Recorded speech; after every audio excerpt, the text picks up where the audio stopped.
今日真好天，各地高温拢有到30度以上，台南的玉井过昼阁升到39度7。不过气象署到拜一开始会有2波锋面较贵，东北部可能落大雨，而且锋面影响的范围宽，中南部嘛有落雨的机会。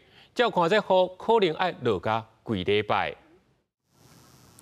日头出来，未少民众透早就来公园散步做运动。气象署表示，虽然各地高温会到30至35度，不过午后东北部地区有局部短暂阵雨。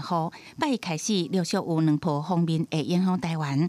头一波是22度开始锋面瓦近，23影响24锋面会通过。第2波锋面会伫礼拜四25到位。华南这个所在，这颗的水汽瓦近了后，拜5到拜6就会影响台湾。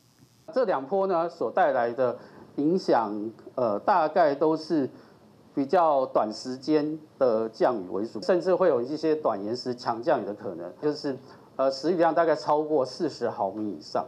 气象署表示，拜日开始，西半部、东北部地区拢有明显落雨，而且可能会有短延时强降雨，局部大雨发生的机会。而高温差不多是伫25度左右。拜四了后，锋面系统搁带来水汽，而且一直到拜6，水汽也是真侪。2波锋面影响范围真宽，东南部原来有落雨的机会，渴望对水库的入水有帮助。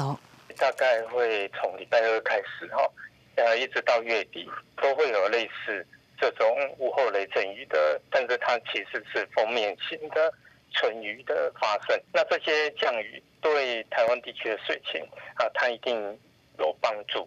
那整体的水情仍然是要等到5月的梅雨的这个状况明朗以后才能更清晰。水利署表示，为气象署的预测，今年5月至6月，黄酸雨季的信号已经出现了，而且这个礼拜2了后，原来有强降雨的可能性。